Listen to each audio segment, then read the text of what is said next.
So hey guys, welcome back to my channel Jayantika lifestyle. आप सभी का मेरे चैनल में एक बार फिर से बहुत बहुत स्वागत है। सो कैसे हो आप सब? आई जस्ट होप कि आप सब लोग सेफ होंगे, बहुत अच्छे होंगे, आप सभी के नवरात्रि अच्छे जा रहे होंगे और happy Navratri to all of you. And Mata Rani की कृपा आप सभी के ऊपर बनी रहे, आपके घर परिवार के ऊपर बनी रहे, आप लोगों की जो भी इच्छा हो वो माता रानी पूर्ण करे।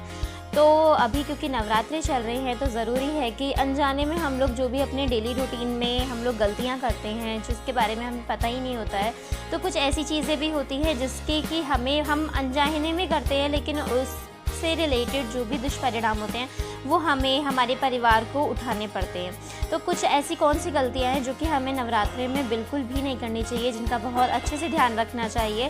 तो वो कौन सी ऐसी गलतियां हैं जो हमें नवरात्रि के टाइम पे बिल्कुल भी नहीं करना चाहिए, जिससे कि हमारी जो माता रानी हैं हमारे घर पे आई होती हैं तो वो रुष्ट ना हो और क्रोधित ना हो, क्योंकि माता रानी आई हैं तो हमें कुछ हमेशा ऐसी ही चीज़ें करनी चाहिए।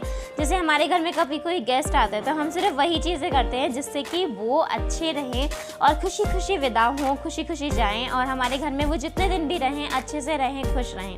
तो इसी तरीके से माता रानी भी आपके घर में नवरात्रि में आती हैं। लोग कलश रखते हैं, लोग जोत जलाते हैं, लोग जोत उगाते हैं, जौ उगाते हैं, तो माता रानी को अपने घर में बुलाते हैं और सभी लोग इस तरीके से काम करते हैं कि जिससे माता रानी की कृपा उनके ऊपर बनी रहे। बट अनजाने में हमसे ऐसी कुछ गलतियाँ हो जाती हैं जिससे कि माता रानी क्रोधित हो जाती हैं और हमें कौन सी ऐसी चीज़ें हैं जो करने से बचना चाहिए। आज की वीडियो पूरी देखिएगा तभी आपको पता चल पाएगा।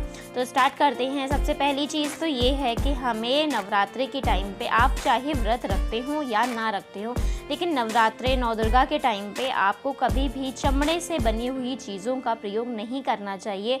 चमड़े से बनी हुई किसी भी वस्तु का प्रयोग नहीं करना चाहिए। अगर आप चमड़े से बनी हुई चीज़ों का प्रयोग करते हैं अपने दैनिक जीवन में तो उसके दुष्परिणाम भी आपको मिलेंगे और ना चाहते हुए भी इन सब चीज़ों को करने से माता रानी क्रोधित भी होती हैं, तो उनकी कृपा दृष्टि से आप वंचित रह सकते हो, आपको नहीं मिलेगी।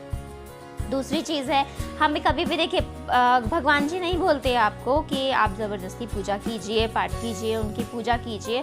तो अगर आपके मन में श्रद्धा है, जब तक आपके मन में श्रद्धा नहीं है तब तक आपकी वो पूजा लगेगी ही नहीं। अगर आप ज़बरदस्ती बैठ के पूजा कर रहे हैं तो आपका ध्यान भी नहीं लगेगा भगवान के ऊपर। तो आप 24 घंटे में 5 मिनट दीजिए अपने भगवान को, लेकिन अगर आप 5 मिनट आप पूरे 24 घंटे में अगर आप पूजा भी नहीं कर पाते हो तो पूजा मत भी नहीं भी आप कर पा रहे हो, अगर 5 मिनट के लिए आप अपने मंदिर के सामने हाथ जोड़ के खड़े हैं तो उन 5 मिनट में भी आप अपने पूरी जो भी आपका कंसंट्रेशन है, जो आपका ध्यान है, वो भगवान के ऊपर होना चाहिए, किसी और चीज़ के ऊपर नहीं। तीसरी चीज़ ये है कि आपको कभी भी नवरात्रि के समय, वैसे तो डेली यूज़ में भी आपको कभी भी गाली गलौज का प्रयोग अपने जीवन में नहीं करना चाहिए और ख़ास करके नवरात्रों में नौ दुर्गा के टाइम पे आपको कभी भी अपशब्द का प्रयोग, गाली गलौज का प्रयोग नहीं करना चाहिए। अपने मुंह से ऐसा कुछ भी मत निकालिएगा जो कि गलत हो, किसी को भी दुख पहुँचाए, और अपशब्द जो होते हैं उन सब का प्रयोग अब नहीं करना चाहिए। अगर आप ऐसा करते हो तो उससे माता रानी क्रोधित हो जाती हैं, जिसके कि बहुत ही नेगेटिव वाइब्स आपके परिवार में, आपके ऊपर, आपकी धन के ऊपर, लक्ष्मी माता रुष्ट हो जाती हैं उससे, और जो आपकी एक बरकत होती है वो रुक जाती है। चौथी चीज़ है कि आपको नवरात्रि के समय कभी भी नाखून, बाल नहीं काटने चाहिए, क्योंकि नाखून, बाल ये सब जब हमारा एक नेगेटिव टाइम चल रहा होता है, एक बुरा वक्त होता है, एक हम बोलेंगे एक जब हमारा ख़राब समय होता है तो उस टाइम पे किया जाता है, जो एक दोषपूर्ण समय होता है तब। तो इसलिए हमें कभी भी नवरात्रि के समय में नाखूनों को नहीं काटना चाहिए, कभी दाढ़ी इन द सेंस शेविंग नहीं करना चाहिए और हमें बाल नहीं काटने चाहिए। तो इन सब का भी ध्यान रखना चाहिए। उसके बाद में पाँचवीं चीज़ में आपको कभी भी व्रत अगर आपने रखा है, नहीं रखा है, लेकिन आपको पीठ पीछे किसी की भी चुगली नहीं करनी चाहिए। किसी की चुगली करना, किसी की बुराई करना, पीठ पीछे किसी की बातें बनाना, तो इन सब कामों को करने से, अगर आप ये सब काम करते हैं तो इससे भी माता रानी रुष्ट हो जाती है। छठी चीज़ है, अगर आपके घर में कोई भी ऐसा व्यक्ति आता है, यानी ज़रूरतमंद व्यक्ति आता है, इंसान आता है, फिर चाहे वो कन्या हो या कोई बड़ा आदमी इंसान हो, कोई भी ऐसा आता है आदमी जिसे बहुत ज़रूरत है, तो कभी भी उसको खाली हाथ ना विदा करें, अपने घर से खाली ना मना करें। और अगर आप उसके लिए कुछ भी कर सकते हो तो इस समय आप उसकी जितनी हेल्प कर सकते हो उसकी हेल्प करनी चाहिए। ऐसा नहीं कि अगर आप उससे कपड़े से, उसके खाने से, पैसों से, जो भी आपके ऊपर बनता है आप उस हिसाब से आप उसकी मदद कीजिए। कभी भी उसे खाली हाथ ना विदा कीजिए अपने घर से। अगर आप ऐसा करते हो तो भी माता रानी रुष्ट हो जाती है। पति पत्नियों को या घर परिवार के लोगों के आपसी जो तालमेल होते हैं वो बिगड़ते नहीं हैं इनसे।